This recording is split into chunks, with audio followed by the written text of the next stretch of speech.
for as long as I can remember, Lance. Every time the route come out, and it's good for climbers. Back in your days, it's for climbers. So are you guys okay? I said, well, last time I checked, Armstrong was a pretty good climber. Yeah. No, but the last time I checked, he was the best climber.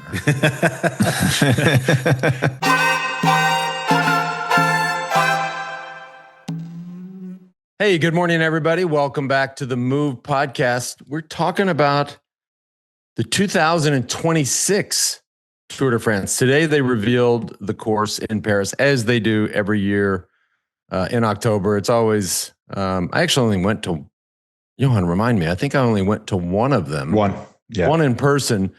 But it's a big deal. This is kept in secret, as we talk about a lot during the summer. This is the Tour de France. This is owned by the Omri family. They can do whatever they want, right? The course. I get a lot of questions actually in my daily life of the course, and a lot of people kind of think it's basically the same every year. I'm like, no. It changes a lot every year, so it's a big surprise. And today was the day they revealed the route. Now, full transparency, it is also going to be a big surprise to me because I haven't necessarily gone through this thing stage by stage. Of course, I am joined by Johan Bruneel and our professor, Spencer Martin. They have gone through it day by day, mile by mile, kilometer by kilometer. We got some interesting tidbits. But while you all are learning about the 2026 Tour de France, yours truly is going to take this opportunity to learn as well. So, Johan, how you doing over there? Today's show brought to you by Roka, my good friends right here in Austin, Texas. They have completely reinvented not just the sunglass category, but all eyewear across the board. Love them. Their prescription glasses, by the way, are the exact same technology as their performance sunglasses. I do not go anywhere. I'm wearing them right now. My Reader 2.0s. I've got them in my backpack. I've got them on my bedside table. I've got them everywhere. Overall, the brand, unbelievably lightweight, the best optics on the market. They never slip, no matter how sweaty you get. Not only is Roka working with special forces, they test their stuff with the best athletes around. Love that. Like I said, hand built to order in my hometown of Austin, Texas. The Move listeners get 20% off. Just go to Roka, R-O-K-A, Roka.com. Enter the code THEMOVE at checkout. Today's show also brought to you by NordVPN. With NordVPN, you can safely access your favorite streams and other content from home, no matter where you go. You can easily switch your virtual location to access apps and websites in other countries. Easy to use. Connect with one click or enable auto connect for the 0-click protection. 7,500 servers in 118 countries. Change your virtual location easily, all with amazing speed. NordVPN is one of the fastest VPNs out there. Get your exclusive NordVPN deal here. Head on over to nordvpn.com/themove. That's Nord, that's N-O-R-D. nordvpn.com/themove. It's risk-free with Nord's 30-day money-back guarantee. nordvpn.com/themove. I'm good. Yeah, in Madrid, all good here. And I went on a bike ride this morning and came back home to see the course. Take some notes. So it's going to be an interesting. I mean, listen, we say the same thing every year, right? Is it good for this guy? Is it good for climbers? At the end of the day, it's the strongest guy who wins. And, right. We don't need to, spoil it. It's going to be the same guys again in the front. But I think it's an interesting course that ASO has produced here. Okay. Well, just while you say that and before we say hi to Spencer, just your initial impression, you're given, am I hearing you say, that Johan Bruneel gives his blessing or gives it 2 thumbs up? Well, do I have a choice? No, but no, I think it's an interesting. of course you have a choice. You could say You could say the route is dog shit. I don't know. No, it's okay. It's okay. It's okay. I think it's nice, especially because it's backloaded. The hardest stages are really at the end. So although we all know that there's one big favorite, the suspense will stay, or the uncertainty will stay until the end, because stage 18, 19, and 20 are extremely hard.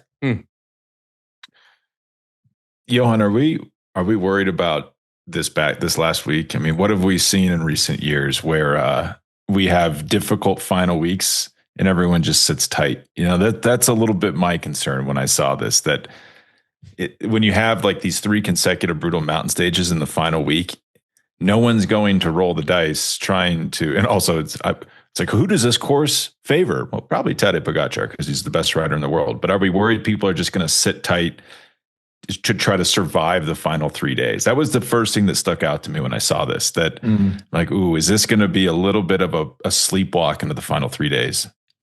No, I don't think so. Obviously, you have to save and be strategically, smart about the last week. But it also, I think, normally after 1 or 2 mountain stages, we will see the differences. And let's be clear. We have seen in the last, basically all the Grand Tours where Pogačar and Jonas Vingegaard participated, they are head and shoulders above everybody else. And Tadej is still a level ahead. But we won't really know for certain who's going to win until stage 20, because a lot of things can happen.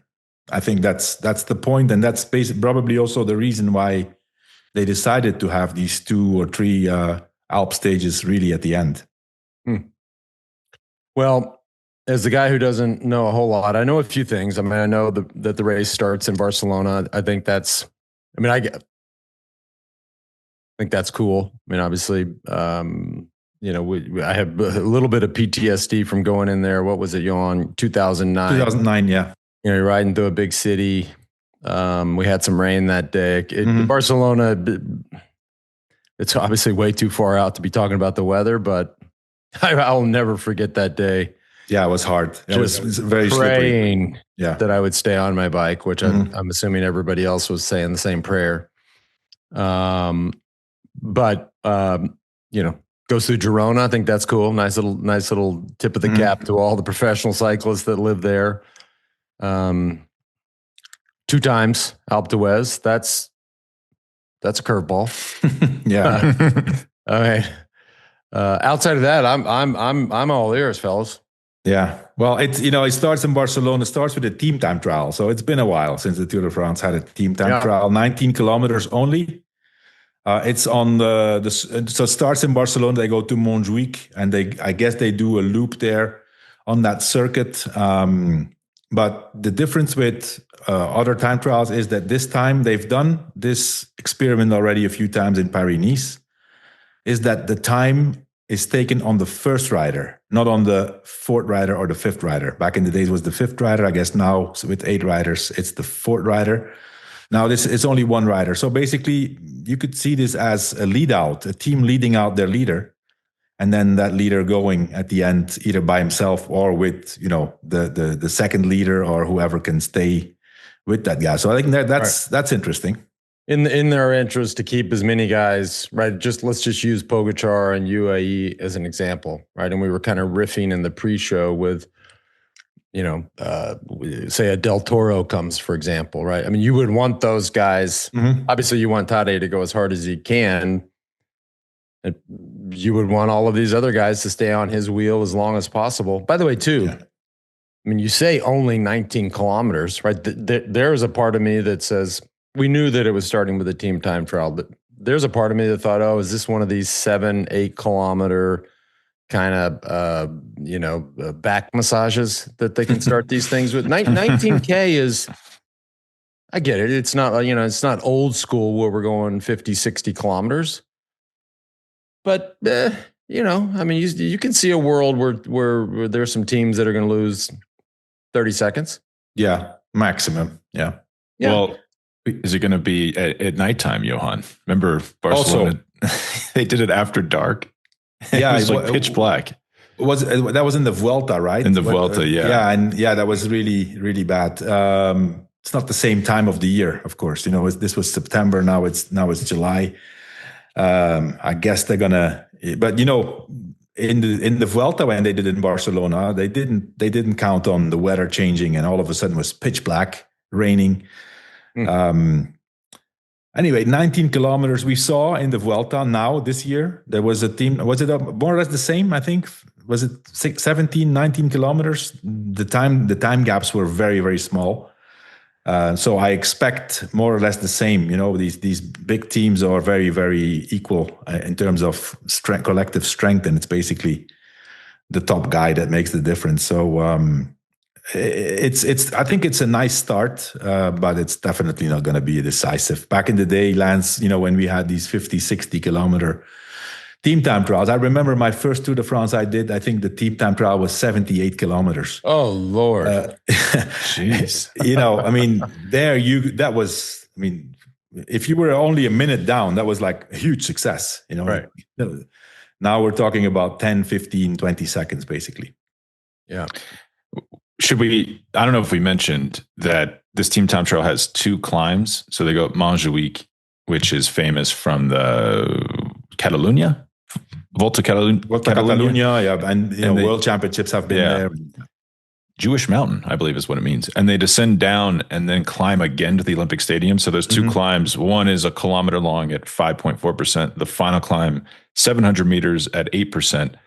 The reason this is interesting with the rule you just described, time on the first rider. So some riders, like let's say, I don't know, Remco Evenepoel. I guess he'll have Florian Lipowitz on his team. That's going to be an interesting battle. But, maybe Jonas Vingegaard doesn't have anyone that can get over Montjuic with him, because you have to make a calculation of, do I go as fast as I can and drop my teammates, or do I nurse a teammate over? Is that worth to have a teammate for the final 3.5, 4 kilometers to help me? But do you think Pogacar is going to be solo over that climb? Probably not. So right there, you give a big advantage to Pogacar because he's going to have someone on his team that can probably get over that climb with him, whether it be Del Toro or someone else. Mm-hmm. Yeah, well, I think Jorgensen will be with Jonas. If I think that's the second best guy, especially for that kind of effort. So I think they're kind of equal, these teams. If I look at Visma and UAE today, I wouldn't say one is more favored than the other. Of course, I think Pogacar is probably going to win because he's more explosive than Jonas, especially on those short climbs. But wait one second. Do you think at this year's tour, Visma was just as strong as UAE? I mean, in team time trial. I don't know who. I mean, Jorgensen was sick, I guess, but that complicated it. But I don't think Jonas would have had anyone getting over that climb with him this year, right? Yeah, I mean, if Jorgensen is in good shape, I think he's number 2 there. And listen, UAE is obviously the better team, but it's not like they're gonna make a big difference in that first stage already. That's a very, very good point, because what do we see at the Vuelta this year? Team time trial, and it was, think Tom Pidcock. Think how weak that team is relative to the others. What did they lose? Like 20 seconds? Almost like maybe 26 seconds or something. So probably minimal time gaps. Yeah, for sure. Should we say that it's 21 stages? So if you don't know the Tour de France, 21 stages, 8 mountain stages. This is from ASO. We haven't been able to go through the profiles because they don't release all of them. 5 summit finishes, 7 flat stages, whatever that means, 4 hilly stages, which are probably pretty hard. When the profiles come out, we can kind of take a deeper look at that. And then 54,000 meters of vertical climbing is what they're saying. That probably will change once the GPS, everyone's able to lock in those GPS files. But that's quite a bit more climbing than this year's tour, which was around 48,000 meters of climbing. Will it make it harder? That's hard to tell just from this, but it does start pretty tough, Johan, because you're describing this team time trial. But then stage 2, there's also a funny tour because you have 2 stages that finish in the same place. So the first stage finishes in Barcelona, second stage finishes in Barcelona, and then 19 and 20 finish in the same place, Alpe d'Huez. But stage 2 is hard. And then you have a summit finish. You go straight to the Pyrenees from Barcelona. Yeah. So hard start to the race. Yeah, and the third stage already is. I mean, it's not a high mountain stage, but in my opinion, it's a mountain stage. You go over La Molina, you go to Font-Romeu, which is it's all the time uphill, and it's finished on an unknown climb. But it's not. But you have to be on the top of your game from day one in this Tour de France, which nowadays it's basically you have to be every single Grand Tour. On day one, but yeah, stage 3 already. Listen, if you're not 100%, you're in trouble in stage 3. Yep, and some concentration in the Massif Central as I sit here and look at the map on the official site. I mean, if you count that stage into Bergerac, whatever you say, Bergerac. 3, 4, 5 stages, right? Just right in the middle, just little transition days. That's where, I mean, you talk about going from 48,000 total meters of climbing to 54,000. I mean, days like that, just constantly, you're just adding up the meters of vert pretty quickly. Yeah, I think one of the hardest stages of the tour also is, I mean, probably maybe not in total elevation, but if you look at stage 10, it's in the Massif Central, and that's the stage where it's almost the identical stage where you remember when last year, 2024, when Pogacar attacked, ran out of gas, Jonas came back, beat him in the sprint. Yeah, it's that finish and those climbs. That's just in the middle of the tour. But to go back to the first week, stage 6 in the Pyrenees, real huge mountain stage. Aspin, Tourmalet from the La Mongie side, and then they go down and they go on finishing on a not very steep climb, but already high Pyrenees already in stage 6, which is a departure from this last year where it was. We should also say part of the reason we probably spent so much time in the north at the beginning of this year's tour is because we don't go north of. If you set aside Paris, like we really don't go north of the Alsace or Massif Central. So we're totally ignoring Brittany, Normandy, all those regions up there. We do go to 5 mountain stages. I guess mountain top finishes. Mountain ranges. We go to the Pyrenees, the Alps, the Jura, the Massif Central, and then my favorite, the Vosges. Did you see the Markstein is back? Johan stage was at 14. That's stage where 14. Yeah, Pogacar won the last time they were there. He did win there. Yeah, exactly. Yeah, after he cracked. Yeah, 2023. Yeah. So, do you think it's a ridiculous question? Does this route help Pogacar more or less than this last year's route,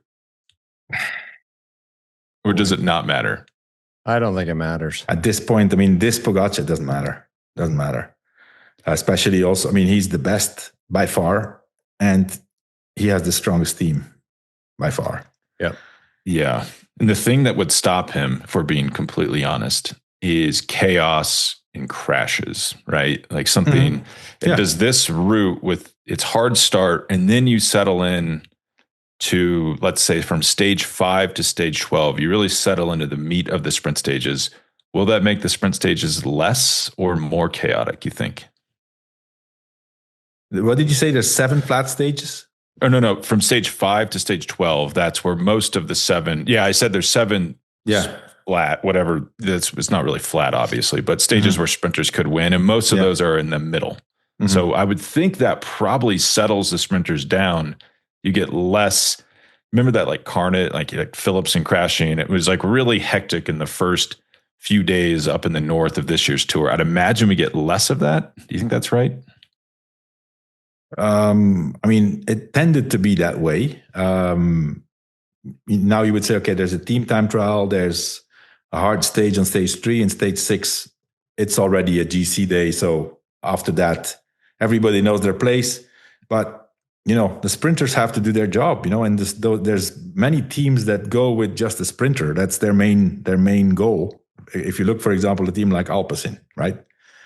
They're going to go with Philipsen and probably Van der Poel. I don't know, but that's where they have to do their job in those, in between stage 5 and stage 12. And there's other teams too. Little Trek, for example, with Peterson and Milan, if they're both going, I don't know. many other teams with sprinters. So it's still going to be hectic. I mean, nowadays I think cycling does not slow down, Spencer. It's full gas from stage 1 till stage 21. It's the speeds are always super high. Milan, Pedersen, Ayuso, and Scamoza in one team. We got to see that. That would be unbelievable. Lance, if you were, let's say you're trying to win 2026 Tour, you're making a comeback. You look at this route, like, what's your first thought? Like, are you excited? Do you like it? Do you not like it? Do you need to see more?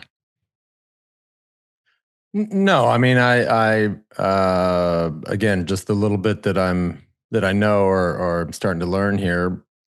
I mean, I think you just kind of sum it up, right? If you go from 48,000 total meters of vert last year to 54th, I mean, that's already that's enough. I mean, right? I mean, look, if I were, if I could have my pick, you'd have longer time trial. You'd go back old school, but that's not happening, right? We're not going back to 50, 60 kilometer team time trials or 50 kilometer individual time trials times 2. That's not happening. Be plenty hard. Best man's going to win here, right? And so I would, thank God I don't have to go do these things anymore. But I would be looking at this saying, yeah, no problem. And Johan, you know what stuck out to me is first individual time trial stage 16. Yeah, wow. Because we've had one in the first week quite a lot for most of these duels between Pogačar and Vingegaard. But if you're someone like Remco, that's a huge disadvantage, right? It's not a good course for Remco. Yeah. And only 26 kilometers, of which, by the way, the first 10 kilometers are uphill. So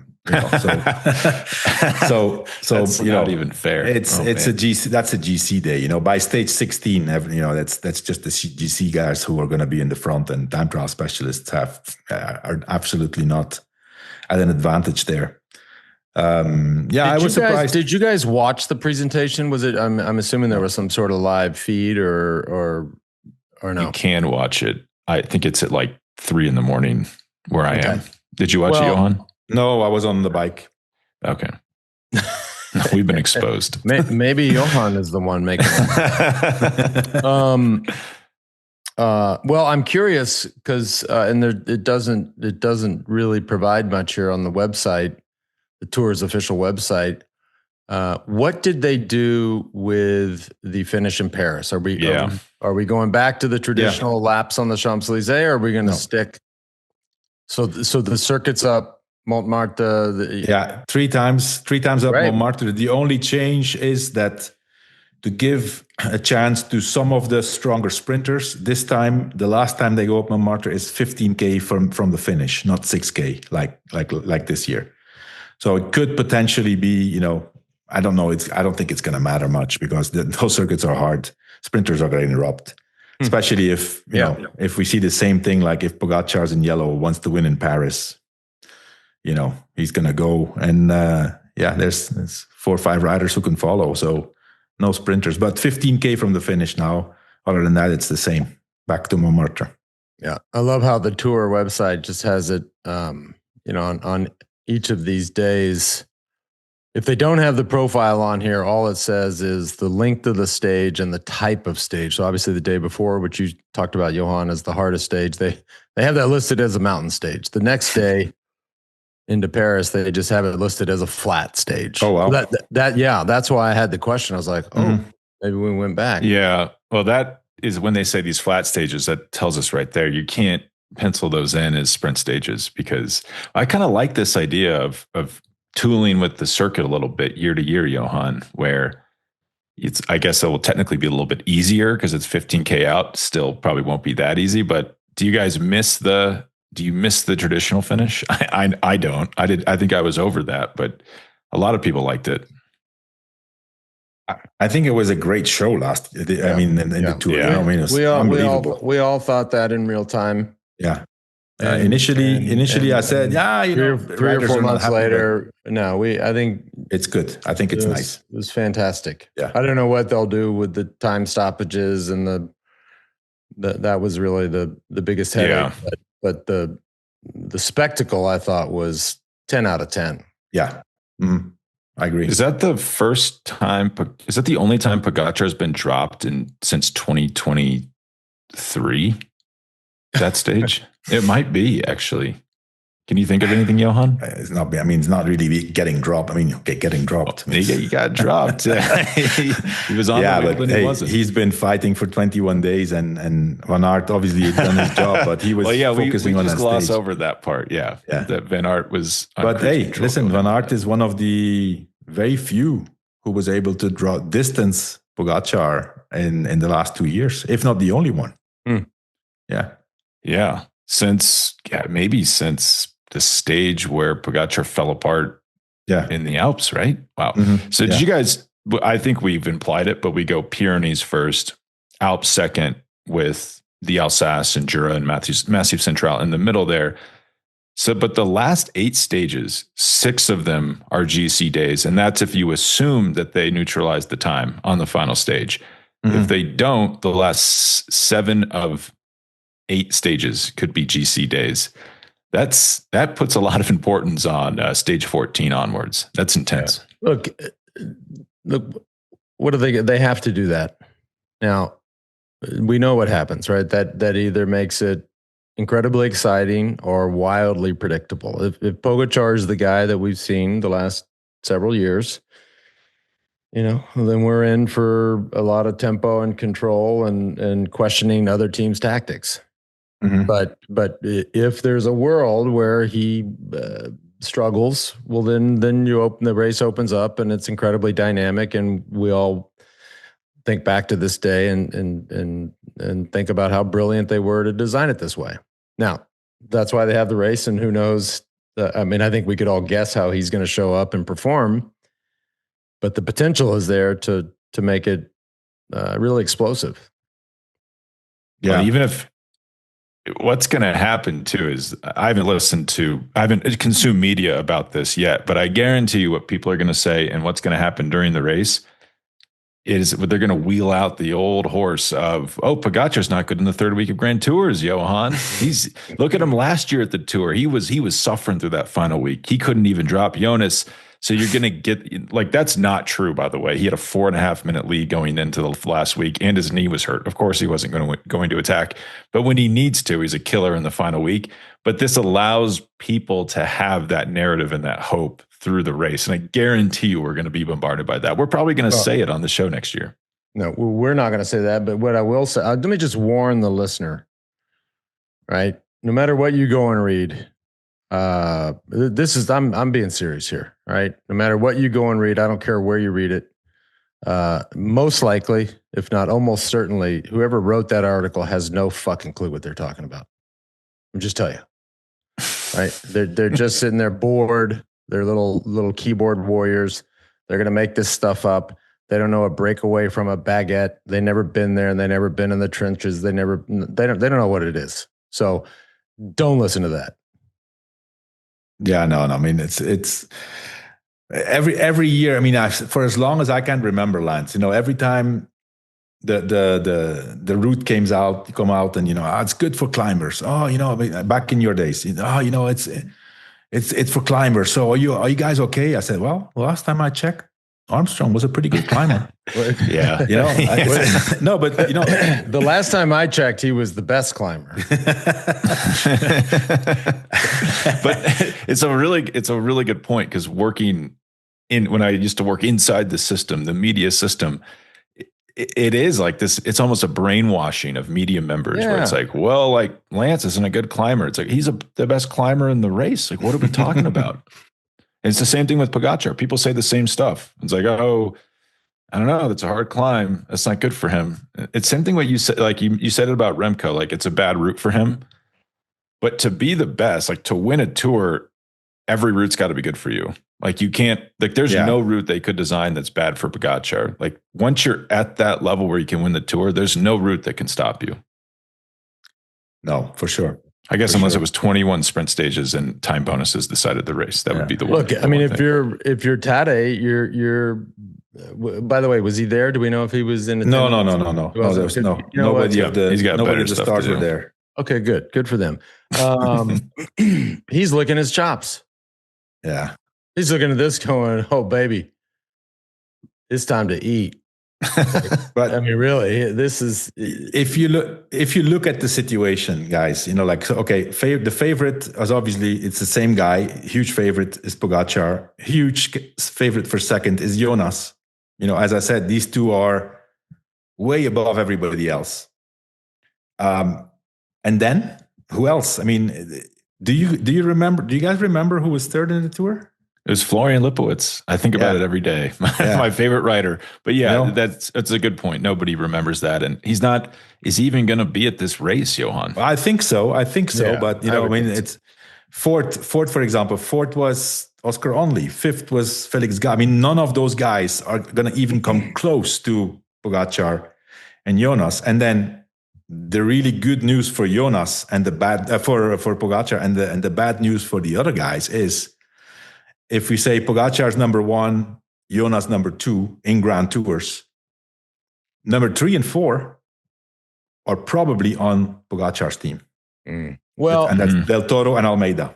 But hold on. I mean, there is going to be a point in time where somebody year over year, whether it could be Oscar Onley, it could be any of these guys.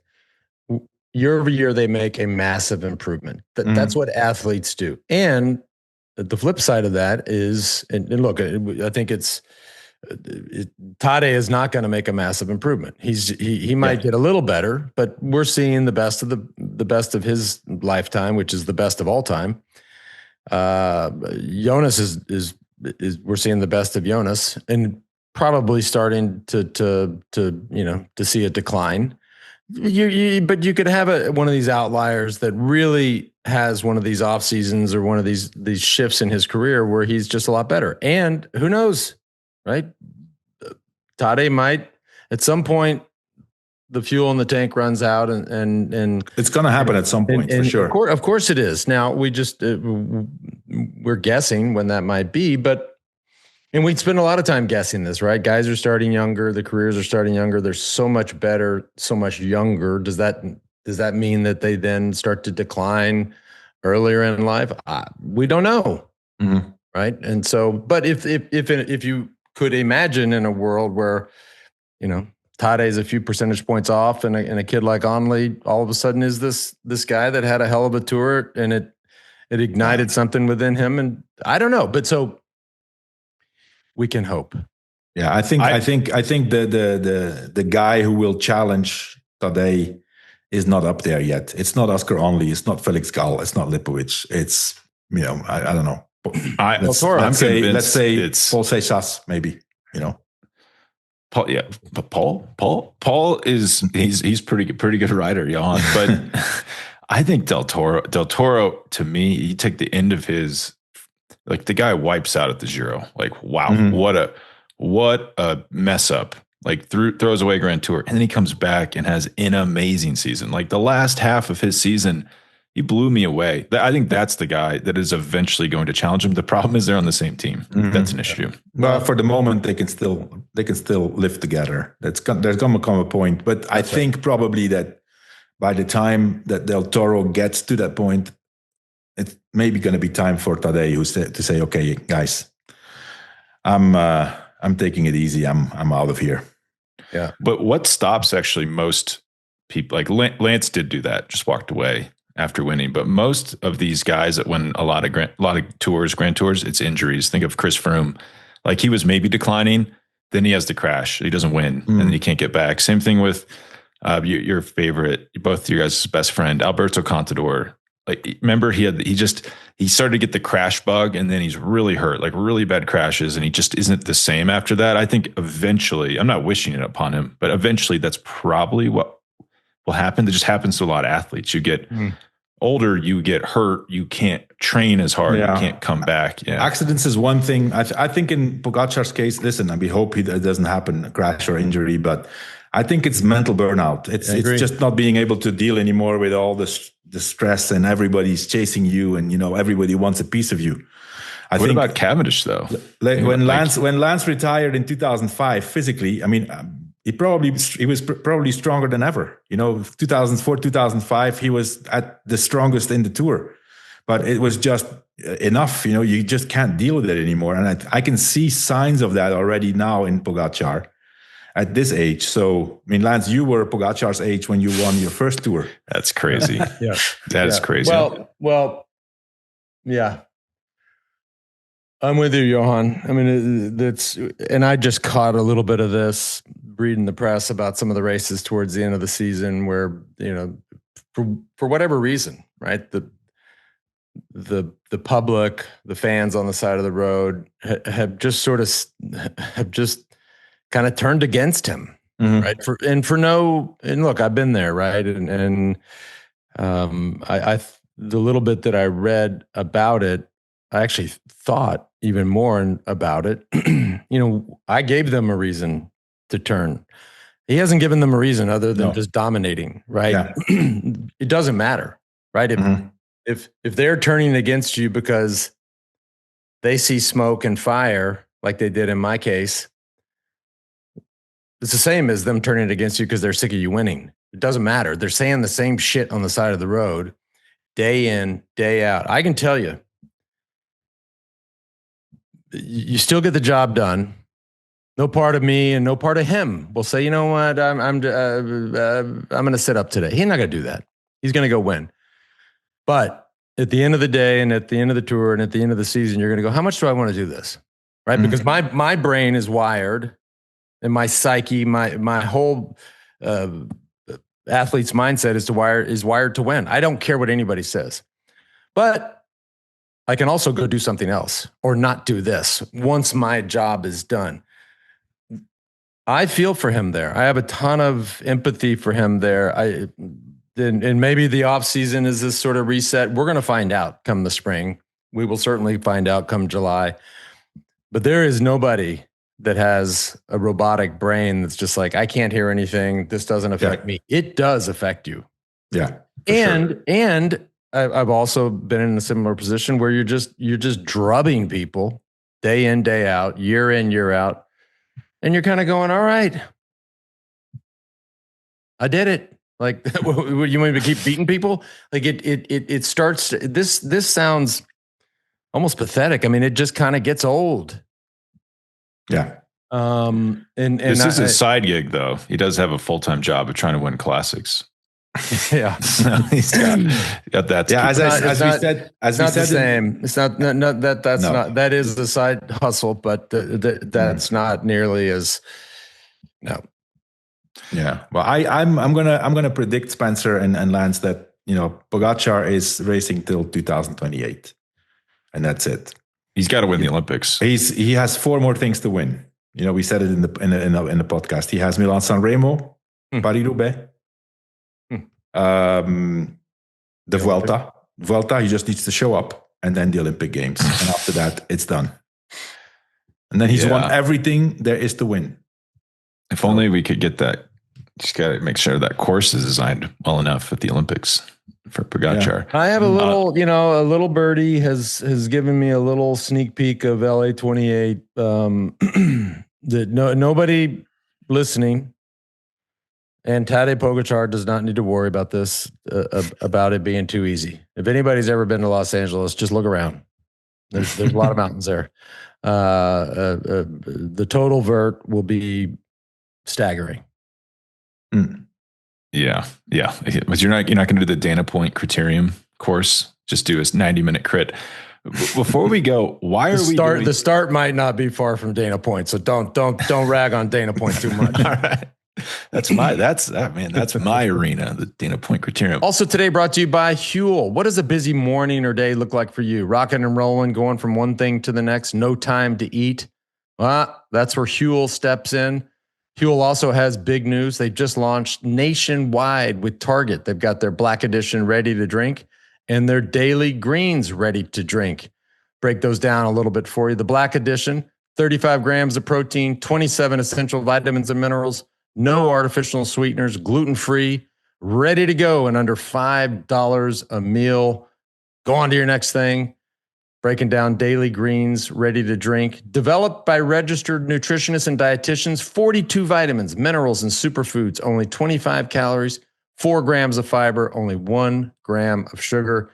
Huel makes healthy eating simple. They also just launched, as I said, into Target stores nationwide.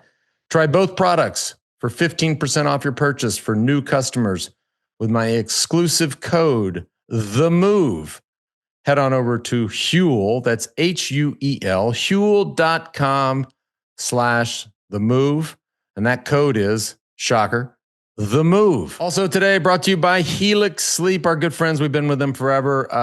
Well, it hadn't been that many hours since I woke up out of my Helix Sleep mattress. Totally customized, totally perfect for my style of sleeping.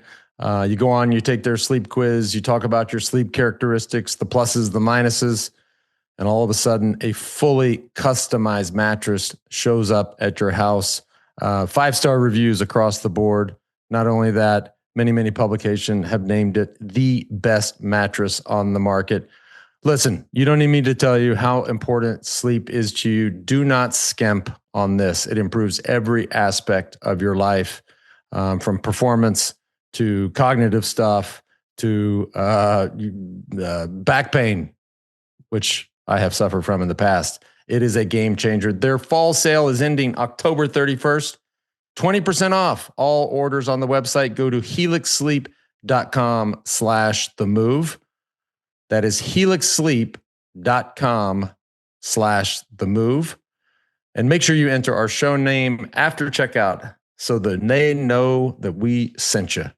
See how casual? Look, yeah. What's missing? What's missing here? Our fearless diva. George Gabby, who, by the way, was at the presentation. And what time is it in Paris? It's 6 o'clock. Let me guess. It's fancy dinner time. He's on the top of some swanky hotel sipping champagne. Gee, we miss you. Mm-hmm. But I do want Johan to answer that question. I also am curious, and I'm always just kind of humbled and excited to know that if anybody's ever ridden Alpe d'Huez, they list the winners on each of the switchbacks, and yours truly still has his name on there, which is kind of cool. I guess for this one, they're going to have back-to-back, right? You're going to have you're going to, because you have the winner and the year, right? And imagine, I mean, maybe it's, it might be the same person both days. So then it says, 26, but you're going to have two different signs. Yeah, it's a different approach. It's a different way of climbing Alpe d'Huez. So for the first they do the switchbacks, and then the last day they come from another side. Okay, so then finish on top. That answers our sign question. All right, I'm going to go jump on this thing. You guys keep jamming. You don't need me. All right, we'll see you. Thank you so much for joining us. Thanks, man. Hey, this has been fun. George, we miss you. Sir Bradley, we miss you. Sir Bradley's out promoting his book. Is the book out yet, Johan? On the 23rd. So today it comes out. Wow. That's that's a good day to have it drop. Actually, I caught a snippet. Johan, you actually sent me the snippet. Holy moly, folks! Let me tell you, heavy story. This is an incredibly heavy story. I thought I knew the story. Yeah. Well, I didn't know anything about this story. I mean, you want to, sit down. Let me just tell you, sit down and sit in a quiet room. This is an incredibly heavy, dark story. And so good for him, right? A lot of love and respect and admiration for him. This is not what I thought I knew it. I didn't know it. This is dark, depressing, hard to read, frankly, and incredibly courageous. I'm going to say that again. Incredibly courageous to put these words down on paper. Unbelievable. Sure. Yeah. And so, Sir Bradley, I love you. We all love you. Incredibly proud of you. And so we did not plan to talk about this. I can't remember how it came up, but it's real. This is real. I mean, this hit you right between the eyes. All right. And so you will look at yourself in the mirror differently. You'll look at your children and your family and your friends and your community and your legacy differently. All of you, especially you, Sir Bradley. All right. I'm out of here. Thanks, guys. See you. Okay.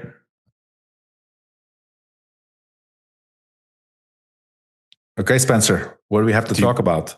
Let's dive into this Alpe d'Huez. Well, we do have a show tomorrow, a show where we will be answering questions live from members. If you want to be a member, it's in the show notes. If you are a member, I'll send you an email before the show. We're also just in the members portal, but you can just click on it, go into YouTube. You can ask us questions in our Q&A show. But I have a cue for you, Johan. Yeah, what is going on with the 2 times up Alpe d'Huez? Is it just to sell? We haven't been, since 2015. So in the last 10 years, we've been 3 times. Is this just like a celebration of Alpe d'Huez? Is it so hard logistically to make it happen? They're like, hey, let's just get more bang for our buck. I've heard Prudhomme explain the reason. I mean, if I remember correctly, the reason why is that, first of all, they wanted to keep the suspense until the very end, make it really unpredictable, or at least, not know for sure who's going to win until the very last moment. So that's why they did this super hard stage, which is stage 20. It's 171 kilometers. It's the hardest stage, more than 5,000 meters of climbing of the whole tour. There's no other stages above 5,000. And they do Col de Croix de Fer, which is a huge climb, Col du Télégraphe, Col du Galibier, and then Col de Sarenne, and then go to Alpe d'Huez on another side. So they wanted to have that, and I'm going to guess that if they come from that side, so Croix de Fer, Télégraphe, Galibier, and Sarenne, the only way to get to Alpe d'Huez is from the backside. And then Prudhomme said, well, if we would do that, the fans would go crazy to not have the stage. Okay, yeah, on the traditional switchback. So that's why they did the short stage on Alpe d'Huez, 128 kilometers the day before. That's the reason why they did it. Yeah, that is interesting. That's a good reason. I assume, will they stay in the same hotel rooms? That would make it easier, right? You finish a stage, then you go to the start the next morning, then you just come back to the same. Yeah, for sure. Yeah. So that's, if you're a logistics heads out there, will appreciate that thinking. But is this the same? You remember when they did the double D'Huez in a single stage? Christophe Reblon won, if I remember correctly, caught TJ Van Garderen, and they went up and they descended. Is this the side they descended? Yeah, it is. Yeah. And have they done this before in the Tour or Dauphiné? In the Tour, no. In the Dauphiné, they've done it in the past. Was that stage, or was that 2017? 2017 and 2013. Do you remember who won that stage in 2017? Wait. It's going to blow your mind. Dauphiné, I mean, I have no idea. This is like peak Team Sky, Richie Porte, Chris Froome. Or Richie Porte had gone to BMC. He was the big challenger. Peter Kenya. Oh, wow. Remember him? Yeah. He was like a really big talent, huge talent. Yeah. This might have been the biggest race he won. He was from Isle of Man, I believe. He's from Isle of Man, yeah. Yeah, just like Mark Cavendish. Yeah. Huge talent. Wow. I had forgotten he won that stage. Also, you guys were doing 2009 Barcelona. I remember it was super rainy. You remember who won that stage? He's just had a big promotion to the World Tour. Tour Hushovd won that stage. Oh, wow. Yeah. He was like my favorite rider at the time. I don't know why, but I remember that stage so well. But we don't have to talk about that. That was kind of the big question I had about Alpe d'Huez, but that makes sense why they're doing it. Do you think this is going to be a good race to watch? Like we kind of talked about racing it with Lance, but as a spectator, as someone covering it, like we're going to be doing, will we have a good time? The Tour is always nice to watch, Spencer. It's the Tour. That's the magic of the Tour de France. No matter how the course is, it's always full gas. There's so much at stake in every single stage that it's for sure. It's going to be nice to watch. I'm pretty convinced of that. I like the start. I like that they're mixing the pot with the start. I think that's going to be fun. I like that we then settle into the sprint stages as opposed to just starting with the sprint stages. I think that second week can tend to be a little bit of a, I don't want to say a chore. It can just kind of get monotonous, but the butt ends of the race are so hard. I think will be a nice rhythm in the middle. You have some tough, messy Central stages. Who do you think is going to be the premier sprinter at this race? GC, we probably know. And then who's the breakout young rider, if you had to pick 3 people for that? I mean, we don't know who's going to participate, but, premier sprinters, in my opinion, it's Philipsen and Merlier.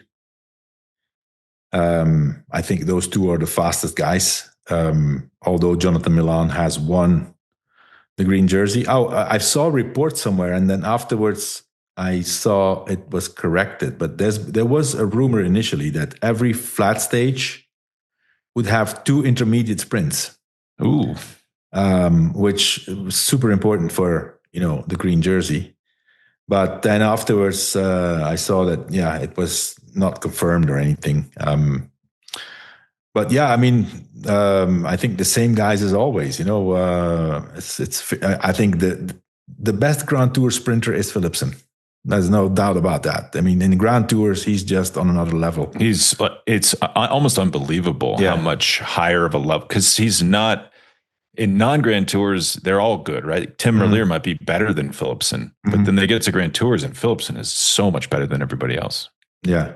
Well, I mean, of course, there's also going to come a time where that's not the case anymore. Well, and I was going back through that changes faster than you think with sprinters. It does. Yeah. I mean, really if you look, for example, look at 2 guys who were almost unbeatable and don't have a fraction of a chance, Jakobsen and Groenewegen. And they were like beasts in sprints, right? And if you look at them now, I mean, we don't even mention them anymore. They're not in the top 5. We when we talk about sprinters, they're not there. And they were. I mean, Sam Bennett was almost unbeatable in 2020, and now he doesn't have a contract. Doesn't have a team. Yeah. Was that 2020 or 2021? I think it's 2021 probably. He won green in one of those years. Yeah. And 4 stages.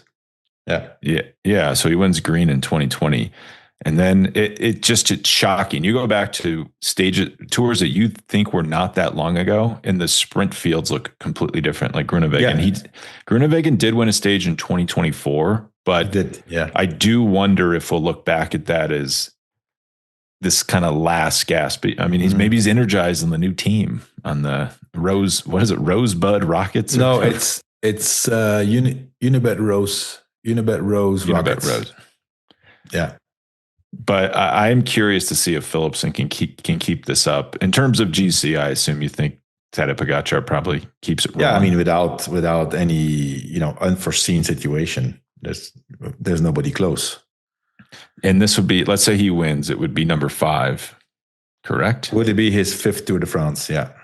And do you think there's any? Maybe he doesn't care. Do you think he would try to go for 7? Is that a goal for him? I don't think so. No, I don't think so. I think it'd be kind of cool, but I think he just wants to win every single race there is available of importance. As I said, these 4 that are left. He's won the Tour 4 times already. Okay, well, if he wins 5, okay, great. He's there. He's up there with Merckx and Indurain and and who else is there? Anke Till. And then there's one guy who won 7. That's he's for sure not going to win 7 in a row or 5 in a row. Miguel Indurain won 5 in a row. Lance won 7 in a row. So that's already not attainable anymore. But, he's winning so much else. But that's what makes him so unusual is you rarely see someone win a cluster, have an interruption, and win the cluster again. It's almost esque in a way. Yeah, I mean, it was like he won his first tours, and then it was 2 times Jonas, and it was like, okay, is this the end of today's Tour de France series, right? And no, he came back and is dominating now. Yeah, it's very unusual. And it's what's funny when we talk about the dominance, this boring dominance. It's like, well, he actually does have setbacks. And I think that's what makes him interesting as a champion, because he's so dominant, so good. And then he'll have setbacks and he comes back better. Like we were talking a few weeks ago. I'll give a report about, mid December, Spencer. I'll check in with the status, because I'm going with friends. We're going 3-4 days to the south of Spain, and they're usually always there at that time. So we'll for sure run into them in UAE and Pogacar on training. I'll give you an update then to see to let you know how he is. But I can tell you already now, he's going to be flying. I think did you ride with him in the off season before the 2024 season? No, I didn't ride with him. I was riding minding my own business on what I considered a climb, and they just flew by me, like eight UAE guys. Like, oh yeah. So I'm already mentally ready for that to happen again. That was the difference. That's when he turned everything around, is that ride. That built his confidence up. But who do you think is going to be the breakout young star from this tour, if you had to pick a rider? I mean, is Paul Seychelles going to be there? Or is he too young? It would be his first Grand Tour, right? He hasn't done a Grand Tour yet. I would not send him to the Tour yet. I mean, how old is he now? He's 19. He's 19 years old. He was junior last year, Spencer. I would not send him to the Tour. I don't think I was listening to an interview of a very smart, how do you say that? Like a very intelligent old director, Cyril Guimard. Do you know Cyril Guimard? Oh yeah. He was director of Fignon and Le Monde and many other guys. And he gave an interview, and I agree with him. He says, Paul Seychelles doesn't have to go to the Tour to learn. He has to go when he's a big talent, and he goes, it's to win. It's not to learn. And it happened a lot, with really big talents like Pogacar did that. Pogacar won his first tour. Hino won. Fignon won his first tour. Le Monde didn't win his first tour. But Bernal won his second tour, but he was already pretty good in that first tour.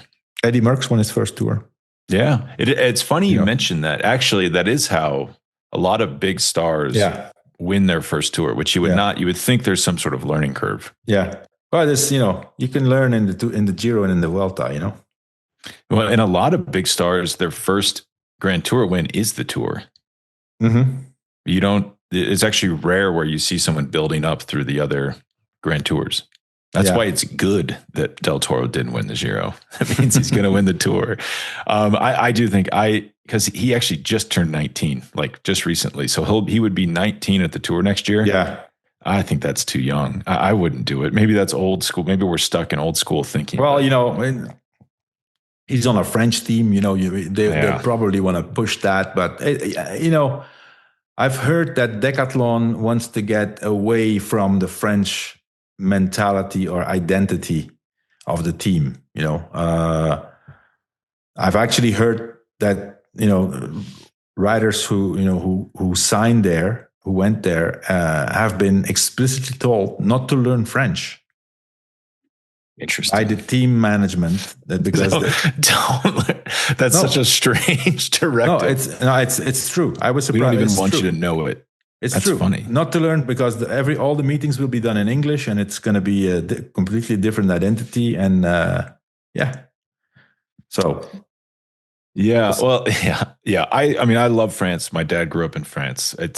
I'm a friend of France, but I actually do think there's something to be said for that stepping outside, like forcing yourself into the international community is good from a performance standpoint. Oh yeah. And in cycling, man, especially cycling, because, lots of French teams, they've always been comfortable because the Tour de France is the most important race in the world, and they kind of have a guaranteed spot, and it's all about France, and they get comfortable, and they lose the breakaway. In kind of speaking, everybody else moves faster, and they just keep stuck in the French comfortable mentality. Is it a totally different ecosystem, right? Yeah. You can move in slow motion. There's no fight or flight, basically. It's, well, we're going to get invited to the tour, so who cares? And then I think it does hold you back. It's super interesting. I would love to do a deep dive on what exactly is going on there. I think Paul Seychelles is amazing. I do think they shouldn't take him. If he doesn't go, do you think Del Toro goes or no? He's doing the Giro? I think they're going to give Del Toro the complete leadership in the Giro, Yeah. Yeah, I mean, but the thing is also, I mean, this is also a problem. Obviously, when you have a strong team, obviously now, all the teams have 30 riders. But I remember back in the days, we had 21, 22 riders. If you want to go to another Grand Tour with a leader, it's not easy, man, to surround that other leader with a strong team. That then also some of those guys need to be performant in the Tour de France. Especially the Giro, I remember when we had Savoldelli on the team, he had won the Giro already once. And then in 2005, he went to the Giro as the leader and with the objective to win, and he won.